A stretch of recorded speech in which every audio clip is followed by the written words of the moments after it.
Okay, stay in your seats because I have some news about the former TLC star Josh Duggar. You're not going to believe what's happening right now. So, Josh, who's 35 years old, got slapped with a 151-month prison sentence back in May 2022. He's been doing his time at FCI Seagoville near Dallas, Texas. But here's where things get really interesting. His legal team didn't take that sentence lying down. Nope, they appealed the conviction and asked for a fresh trial. But guess what?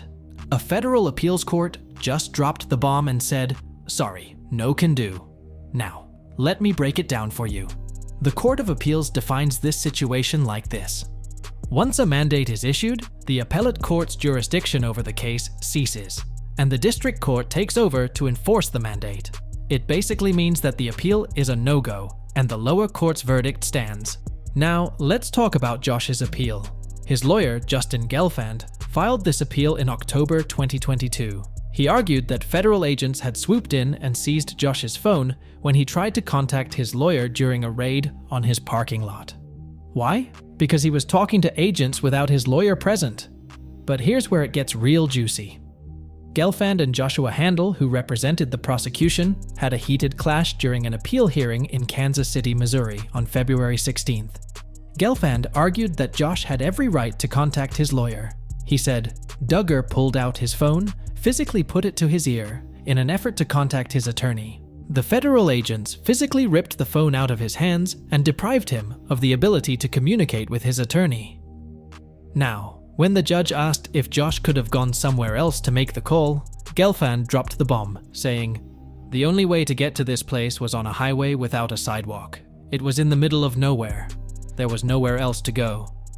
And Handel, for the prosecution, responded with, Mr. Duggar was not in custody at any time during the search of the used car lot. Mr. Duggar was repeatedly told that he was not in custody and could leave. But the judge, well, let's just say he was left scratching his head. He said, I'm a little concerned.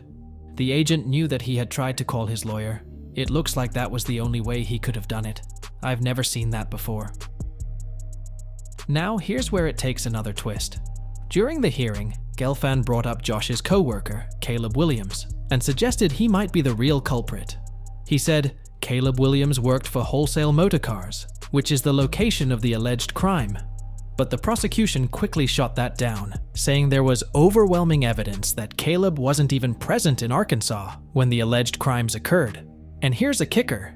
Text messages indicate that Josh was at the scene of the crime. I mean, this story just keeps throwing curveballs, right? But hold on, folks. Josh's legal team isn't giving up. They filed a motion for an extension of time to file a motion for rehearing, and it was granted. Gelfand argued that the district court prevented Josh from presenting evidence of an alternative perpetrator. So, what's the bottom line here? The legal drama is far from over, my friends. But you know what? The twists and turns in this case keep coming, and I can't wait to see how it all unfolds. What do you think about this never-ending saga?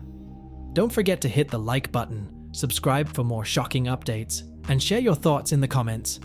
Until next time, and remember that the drama in the world of stars never stops.